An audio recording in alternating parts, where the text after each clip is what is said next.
Masih jadi misteri kenapa Infinix bisa ngasih harga 3 jutaan di HP segahar dan seganteng ini. Tapi setelah 1 bulan pemakaian, apakah di balik harga murahnya Infinix GT30 Pro ada suatu hal yang dikorbanin? Buat tahu jawabannya, lu tinggal duduk manis, siapin cemilan, dan tonton video ini sampai habis bareng gue Didi. Dan langsung aja kita mulai videonya. Let's go! Pertama, gue mau pengakuan dosa dulu ke kalian. Jadi sebelumnya gue belum buat video full review Infinix GT30 Pro. Karena satu dan lain hal lah ya. Tapi bukan berarti gue nggak pakai HP ini ya. Justru ini jadi HP andalan gue buat push rank cuy. Sedikit cerita, pas gue pertama kali lihat HP ini tuh looks-nya sekarang lebih kalem. Tapi nggak meninggalkan aura gaming di back covernya. Masih ada aksen-aksen lampunya, tapi bisa dibilang lebih dewasa desainnya kalau dibanding sama GT20 Pro-nya. Terus di bagian depannya juga looks like iPhone ya, karena di bagian sudut-sudutnya ini sekarang lebih membulat mirip iPhone banget. Tapi emang yang stand out dari HP ini di bagian performanya ya. Selama gua review HP 3 jutaan yang ada embel-embel gamingnya, ini yang paling nggak ngotak dan nggak kebanyakan gimmick. Gak cuma dari segi hardware-nya aja, tapi software-nya sekarang juga udah mendukung gaming cuy. Dimulai dari hal simple kayak pas gua lagi main Genshin, software-nya nyediain fitur auto pick up in-game. Jadi nggak perlu repot-repot buat ngambilin resource satu-satu. Terus ada fitur auto run, jadi bisa lari otomatis. Sampai ada fitur speed dialog in-game. Kalau bosan kebanyakan ngoceh pas main Genshin ya. Dan jangan lupa fitur bypass charging-nya ini. Ngebantu banget kalau buat bikin umur baterai HP lu lebih panjang kalau sering ngecas sambil ngegame. Dari segi hardware-nya sebenarnya gua ngerasa bittersweet ya. Sweet pertamanya itu di harga 3 jutaan, performa MediaTek Dimensity 830-nya ini udah kenceng banget rata kanan. Antutunya sih bisa ya dengan mudah dapat di 1,3 juta. Main Genshin rata kanan juga di libas stabil. Car X-Rate rata kanan juga bisa dapat di 50 sampai 55 fps. Kalau cuma main game-game enteng kayak Mobile Legends kebuka settingan di ultra ya. Terus PUBG kebuka settingan smooth ultra extreme juga cuy. Selama gua main 2 game ini, si GT30 Pro bener-bener bisa naklukin gamenya ya. Mobile Legends rata di 120 fps, PUBG juga lumayan stabil di 120 fps. Cuma sisi bitter atau pahitnya ada di suhunya aja nih cuy. Pengalaman gue dari GT10 Pro, GT20 Pro, sampai GT30 Pro ini, permasalahan heat manajemennya nggak kelar-kelar, agak berantakan ya, panas. Main game-game berat tuh nggak jarang ketemu suhu di atas 45 derajat. Tapi mungkin ini harga yang dikorbanin sama Infinix ya. Harga 3 jutaan dikasih specs kenceng begini emang udah lebih dari cukup kalau buat gue. Soal heat management pas main game tadi bisa gue akalin dengan nempelin cooler di belakang HP-nya, pasti langsung adem. Nah, sisi sweet satu lagi di hardware-nya itu dia punya GT Trigger yang bener-bener bukan gimmick ya. Mau main game apa aja tinggal lu sesuaiin posisi GT Trigger-nya cuy. Tapi emang lebih proper kalau buat main game tembak-tembakan kayak Delta Force atau PUBG ya. Terus dia bisa di setting-setting mode sentuhannya. Main game pakai GT Trigger-nya ini udah kayak pakai cheat cuy, auto menang. Cuma sisi bitternya yang gua rasain, area surface atau permukaan GT Trigger-nya ini nggak bisa dibedain ya, berasa halus aja gitu kayak permukaan frame bagian lainnya. Kalau aja ada tekstur kayak ROG Phone pasti bakal lebih asik. Semoga aja di next gen GT series-nya Infinix bisa dibuat trigger kayak di ROG Phone ya. Nah, buat gamers yang demen banget download game sampai beratus-ratus giga, menurut gua storage 256 giganya ini berasa agak mepet ya. Kalau mau storage 512-nya lagi mesti nambah 800 ribuan. Apakah worth it? Balik lagi ke kebutuhan kalian ya. Apakah 256 GB cukup atau butuh 512 gua? Saran gue sih langsung aja beli varian tertingginya karena lebih lega. Nah, sekarang gue mau bahas layarnya cuy. Tadi di awal gue bilang emang bentukan layarnya ini udah oke banget ya. Kayak iPhone dan Google Pixel alias mewah. Specs yang dikasih di layarnya ini juga udah oke banget cuy. Dilihatnya tuh adem, konten yang disajikan juga tajam ya berkat resolusi layarnya yang sekarang udah 1,5K. Kalau soal brightness ini juga meningkat jauh ya, dipakai pas panas-panasan masih kelihatan jelas. Tapi menurut gue yang rada gimmick itu ada di refresh rate 144 Hz-nya yang udah gue coba di beberapa aplikasi cuma jalan mentok itu di 120 fps. Ya tapi untungnya berjalan dengan smooth ya layarnya ini. Sama kalau buat main game tuh, karena HP ini HP gaming, respon layarnya juga bagus banget. Kenceng, responsif, sama fingerprint scannernya buat buka layar itu udah in-display. Walau sensornya belum ultrasonic, tapi kecepatan bacanya termasuk cepet banget cuy. Sedikit keluhan gue soal layarnya ada di warnanya aja sih. Settingan default original colornya ini warnanya kurang nendang. Solusi dari gue ya coba ganti aja color stylenya ke bright color. Warna pada layarnya lumayan berubah signifikan, jadi lebih deep dan keluar aja gitu warnanya. Terus always on display-nya ini ngeselin ya, karena cuma bisa nyala 5 detik doang. Jadi lebih layak disebut 5 second on display ya, daripada always on display. Kalau buat perlindungan layarnya ini sebenarnya juga udah cakep ya. Pakai Corning Gorilla Glass 7i. Plus, screen protector bawaannya ini juga udah nempel. Tapi gratisan tempered glassnya yang biasa di dalam box Infinix itu sekarang udah ditiadakan nih cuy. Nah, buat ketahanan baterainya emang balik lagi sama usernya. Karena emang beda tempat, beda koneksi, bahkan beda buka aplikasi juga mempengaruhi ketahanan baterainya. Tapi pas gue coba dengan koneksi GSM campur WiFi dan pemakaian normal ala gue, kebanyakan sih buat nonton, main game, sama buka sosmed, gue bisa dapat SOT di 6,5 jam. Not bad, but not good enough ya buat baterai seukuran 5500 mAh. Penerawangan gue sih penyebab baterainya agak boros ini karena heat manajemennya tadi, yang saat main game tuh HP-nya berasa lumayan panas. Jadi baterainya juga lumayan cepet habis. Tapi patut diapresiasi juga ya buat Infinix karena berusaha gedein kapasitas baterainya. Gue berharap sih mereka bisa bikin efisiensi baterai jadi lebih bagus lagi ya. Salah satunya buat benerin heat manajemennya ya. Terus buat chargernya nggak ada peningkatan sebenarnya, masih di 45 watt fast charge. Tapi asiknya kita bisa pilih mode chargernya pas saat kita ngecas. Di sini ada mode low temperature, smart, dan hyper. Jadi bisa kita sesuaiin sama kebutuhan kita ya. Kalau di mode hypernya sih pas gue coba ngecas dari 1 ke 100% itu butuh waktu sekitar 90 menitan. Masih oke lah ya, nggak lama-lama banget. Tapi ada satu fitur mewah yang iPhone aja nggak punya. Ya, wireless charging plus reverse wireless chargingnya.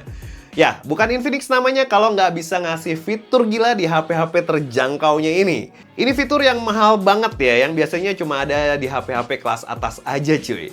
Oke, karena ini HP gaming yang jualannya di performance ngebutnya, tapi tetap ya, fitur esensial kayak kameranya ini juga harus kita bahas. Dan gue mau kasih tahu ke kalian nih, walau punya kamera utama 108 megapiksel, tapi buat hasil fotonya emang harus banyak dibenerin sama Infinix. Emang kalau foto-foto di kondisi daylight itu dia bisa ngasih hasil foto yang masih tajam. Highlightnya juga mantep, dynamic range-nya luas. Terus kalau foto-foto pakai kamera ultrawide-nya cuma yang 8 megapiksel tadi, kalau dibandingin emang ada shifting warna yang cukup jauh ya.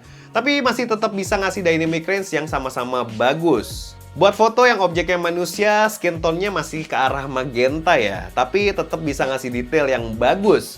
Buat ukuran HP gaming sih kameranya Infinix GT30 Pro masih bisa gue bilang cukup oke.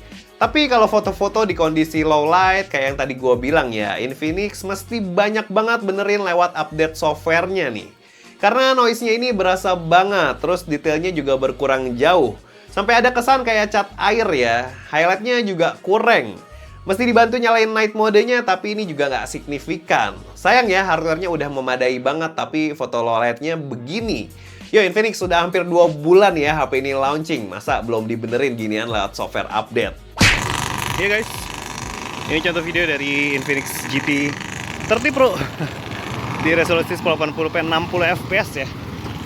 Jadi ini gue sambil lari, sambil ngetes kameranya Infinix GT30 Pro. Dan di pinggir jalan ya, jadi kalau berisik maaf.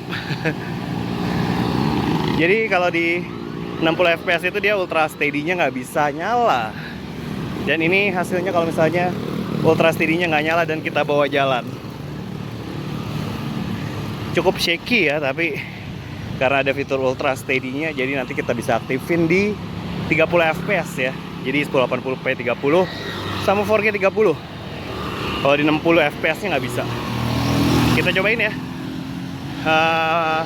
Ultra steady-nya nyala, tapi ini kita lihat dulu dynamic range-nya juga cukup luas ya ternyata ya. Yuk kita cobain. Nah, ini ultra steady-nya nyala di 4K 30 fps. Dynamic range masih tetap bagus.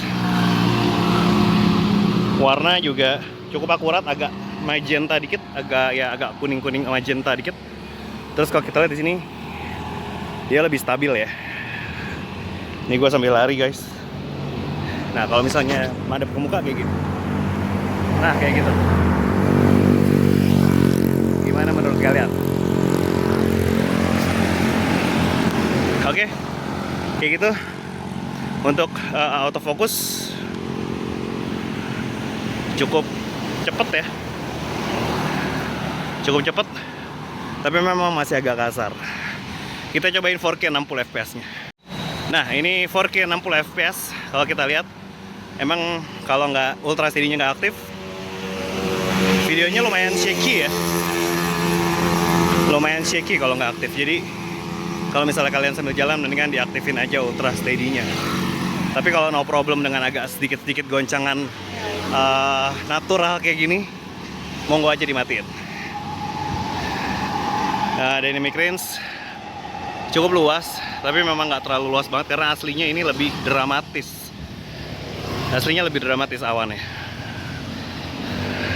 Oke, kayak gitu kita cobain kamera depan ya. Nah, ini di 1080p 30 fps. Dia Ultra HD bisa nyala ternyata. Nanti 4K 30 fps kita nggak usah nyalain ya. Kita lihat point of view-nya lebih sempit apa sama aja. Ini kayak gini memang kamera utamanya nggak bisa terlalu nangkep detail yang bagus ya, tapi buat HP gaming not bad lah. Kayak gitu, dynamic range ya blown out ya di belakang ini ya, jadi nggak kelihatan awannya sama sekali. Kita kalau coba sambil lari kayak gini, dia udah auto tracking di muka, jadi pasti fokus ke muka. Kita cobain 4K 30-nya ya, tanpa Ultra Steady. Nah, ini di 4K 30 fps tanpa Ultra Steady.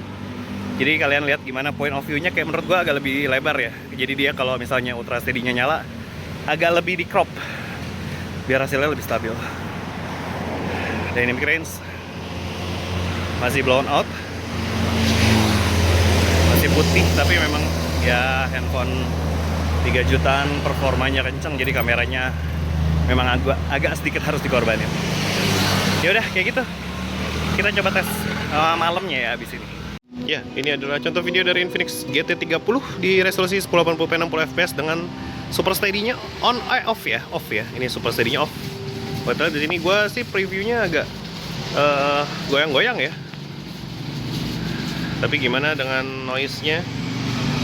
Ya, di beberapa kondisi memang noise-nya lumayan berasa ya tuh, lumayan berasa noise-nya. Nah, coba kita di 30 fps kali ya, biar supaya bisa lebih bagus nih. Nah, kalau ini di 30 fps tapi Super Steady-nya on. Noise-nya tetap masih banyak ya, masih berasa banget. Tapi memang kalau misalnya kita bawa jalan dia lebih stabil kalau Super Steady-nya on. Kayak gitu cuy. Ini kondisi di malam hari ya. Cuma ada penerangan-penerangan lampu aja. Nah, Super Steady on ini bisa di 4K 30 fps ternyata. Nah, tapi yang gua agak komplain adalah kalau misalnya Super Steady-nya on, dia tuh di viewfinder sama di video aslinya gitu lebih responnya lama gitu loh pindahnya. Jadi handphone udah pindah baru videonya ngikut, handphone udah pindah baru videonya ngikut gitu loh. Nah, OS-nya agak lelet nih. Kalian ngerasain yang sama nggak di GT30 Pro? Kita ke 4K 60 fps ya.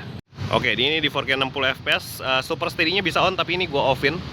Mau lihat karena noise-nya lumayan banyak, tapi memang kameranya lumayan banyak noise ya. Tapi cukup oke buat handphone 3 jutaan dan specs-nya kayak gini, ini cukup oke. Ini off ya Super Steady-nya ya. Tuh, lumayan getar-getar kalau Super Steady-nya nggak on. Dan ini semuanya videonya tadi pakai mic bawaannya ya, mic internalnya. Nah, kalau kamera depannya ini bisa 4K 30 ya, tapi nggak bisa 4K 60. Kita lihat di sini bisa 1080p 30 juga, tapi nggak bisa 60 fps. Cuma di 30 fps saja kamera depannya. Kayak gitu. Kalau menurut gua sih detailnya agak kurang ya. Tuh, biarpun dapat cahaya yang cukup, tapi detailnya agak kurang. Tapi skin tone lumayan bagus sih. Agak putih memang. Kayak gini, tapi noise kita lihat. Noise-nya malah lebih bagus di sini ya. Di sini noise sih sedikit, tapi nggak terlalu berasa banget kayak tadi. Sebenarnya udah banyak improve ya kaget gua. Gila mobil suaranya kacau. Kayak gitu, tapi udah banyak improve, tapi nggak terlalu apa namanya, memang kemampuan kameranya mungkin maksimal cuma segitu doang. Yuk, kita balik ke studio. Tapi yang patut gue apresiasi sekarang ada di softwarenya cuy. XOS 4 GT-nya ini mantep banget sekarang. Minim bloatware, sebelum gue pakai juga nggak nemu iklan sama sekali. Terus dari segi tampilannya sekarang makin simple, minimalis. Icon aplikasinya nggak norak, animasinya enak dilihat. Cuma sedikit kritik gue di area control centernya ya, nggak ada tulisan fiturnya. Kalau nggak biasa bakalan bingung kalau lagi nyari-nyari fitur yang ada di sini. Kalau mau nongol tulisannya, mesti diklik sekali lagi baru nongol. Tambah effort ya. Fitur AI-nya juga banyak banget buat HP 3 jutaan. Ini sih Infinix niat banget ya. Ke depannya pasti bakal lebih banyak lagi nih fitur AI di XOS. Dan jangan lupa kalau Infinix ngasih support softwarenya sampai Android 17.